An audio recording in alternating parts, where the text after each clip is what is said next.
Hey, what's up YouTube? Today I'd like to bring you my Pendulum Magician deck profile. So this would definitely be the most competitive deck list, as I have spent a whole day working on it, preparing for the upcoming YCS and finding out what is the most optimal deck that I want to play, and I've been very happy with the Pendulum Magician so far. So I'd like to share my deck profile with you guys. So I'm playing triple Harmonizing Magician.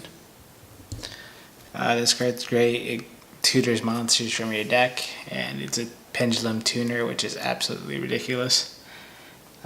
Amazing starter card. I want to open it every game. From there, 3 Skullcrobat Joker. This card searches anything, just about anything in the deck. Again, another great starter card. It's definitely one of the things that you want to get to as fast as you can.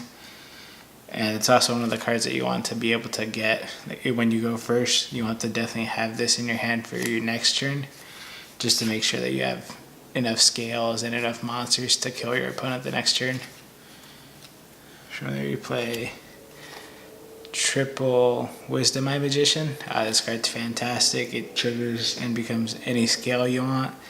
It triggers your Time Pendulum Graph that can help you get more cards to your hands. And yeah, this deck is very consistent. Your hands do not deviate from. It's like your hands really, they're not that different, so you usually tend to make similar plays in cards like Wisdom Eye Magician or Skullcrobat Joker. They just help you do the same plays over and over again.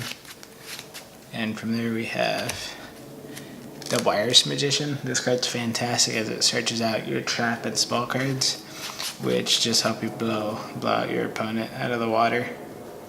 And one of my favorite magicians, Purple Poison. This card's absolutely insane, being able to destroy cards whenever it's destroyed. And it makes the Time Pendulum Graph, the Time Pendulum Graph, able to destroy up to 2 cards when you pop this. So, also another thing too is that some of the monsters, they are high scales. So the fact that this is just the opposing scale is just fantastic. From there you play 2 Oath Dragons. Most of the traditional builds really only play 1, but I've really enjoyed playing it at 2. It's one of the cards where, like, if you banish it off your Pot of Desires, then you don't really have that many ways of resourcing cards out of your extra deck. So it helps out a lot. And I'm also playing 1 Astrograph Sorcerer. I am playing Wavering Eyes in the main deck. So this card's ridiculous when in combination with the Wavering Eyes. But without it, it can be a brick. So I opted to just play 1. And from there you play 2 Black Fang Magicians. This card's great. I wish there was more ways to abuse its special summon effect. When it's destroyed, you get special something from the grave. But it's just hard to get pendulum monsters in the grave. So, but amazing scale effect, amazing monster effect. Another card I really like. And finally, 1 Performapal Pendulum Sorcerer. If I had to be honest, this card was great a year ago when full power Performagent Pals were illegal, but in this deck you can only search out Skullcrobat, which is, it's okay. It's still a good play if that's your only play, but if not, like, I did not want to draw into multiples, or if I just wanted to see it when I need it. And from there, triple Ash Blossoms. You can't really play the game without playing hand traps, so this is arguably the best hand trap ever created. That and Maxi, they're just really hard to answer, and being able to ash the right cards sometimes is just game on its own. And finally, triple Draw Unlock Word. This card completely blows out the mirror match, and it helps your spiral matchup a lot. And again, you have to play hand traps this format, or else you're just not going to have a chance if you don't go first. And to round off the monsters, I went Maxi. Maxi is amazing this format. There's every reason to play it. From there to Sky Pendulum Graph. This card's great. It requires a little setup, but you usually want to open with it. One Pendulum Call. This card is very susceptible to Ash, but you still have to play it. The two Wavering Eyes, the triple Pot of Desires, and the triple Duelist Alliance for the consistency boost.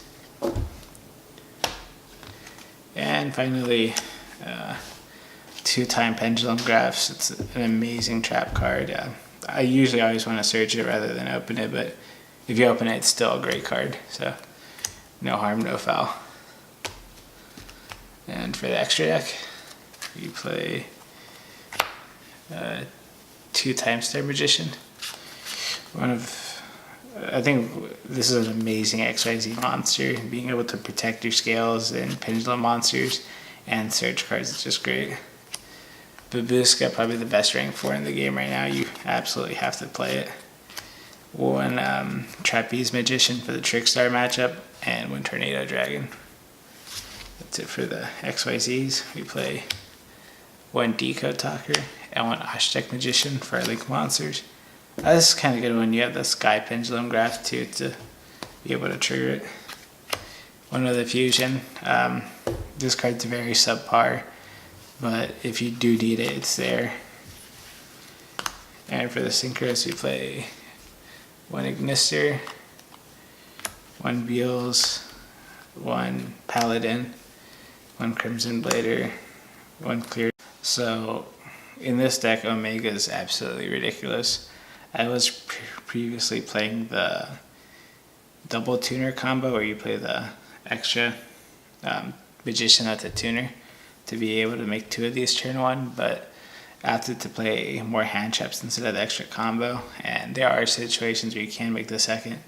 This is by far one of the most common extra deck monsters that you make in this deck, so you definitely want to play it. The Supreme King Dragon, this card's great when you really need to make a comeback, but you can't answer everything, and it just blows up their board, so this gives you that option too. So I really do enjoy this card. Ignister is great. Whenever you can make it, it just answers a problem that most standard cards cannot answer, so great in the mirror match too. By far one of my favorite synchro monsters that's ever been printed. And the final text, you play the one Beals. This is great for the True Draco matchup, and it could be pretty decent. Sometimes it gets invoked when they are recycling their Alistairs, and you just have something that's just bigger than anything they can make.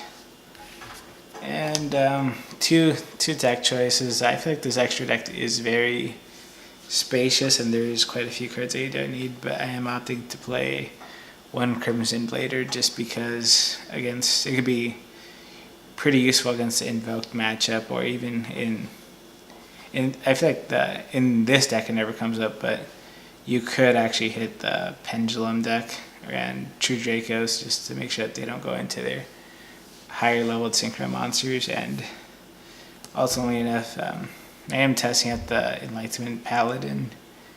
It could be, I feel like it's much better in like a Pendulum mirror match where you could recycle cards like Wavering Eyes or get back your time Pendulum Graph. But again, I feel like the extra deck is quite spacious, and like I even do play a card like this where I feel like a lot of the times it doesn't come up, but there isn't anything else better that I want to play. And like Pendulums are not necessarily that great. They don't have like a really great interactions with Link monsters until the full heavy Metaphors Link monster comes out. But so far I've really enjoyed the Aztec Magician and the Decode Talker. If there's another think that I'd probably want to play. I'm actually not sure what I would want to play, but I'm definitely excited to play this deck when the new Metaphos Link monster comes out. But ultimately, if this is my Pendulum Magician deck profile, I hope that you guys enjoyed it. It is definitely been an evolving deck. I feel that we can't necessarily play the Jeff Jones UDS list. There's just been such a drastic change in the format to where hand traps are more necessary. So I feel like this deck, it does reduce consistency for more blowout cards like your hand traps, since versus Spiral, if they hit you with a hand trap and you cannot answer their board, then they can game you. So you need to have some line of defense, where in the previous list, such as the Jeff Jones UDS list, it was like you're playing against mirror matches and true Draco decks. So a lot of the times you can just get away with the 3 ashes. But versus Spirals, where they're going to search 10, 20 times in their first turn, I kind of feel like being able to see a card like Drawn Lockbird or any combination of like Drawn Lockbird or Ash with the trap card, like usually that'll be enough to get you by. And like Drawn Lockbird is just amazing versus this actual deck. So if you are playing a mirror match, you do have an advantage of just Draw Lockbirding them, and it just makes it much more easier to play. I don't have a side deck yet. I'm still doing a lot of testing to determine what are proper side deck ratios and what are ultimately enough the best cards to play, when you're going first and second. But ultimately, I hope you guys enjoyed the deck profile. I've been putting in some work to this deck as I'm really testing to see what I'm going to play for YCS San Diego. But hope you guys enjoyed it. This is Meta Duelist signing out. Thank you guys for watching. Like the video and subscribe.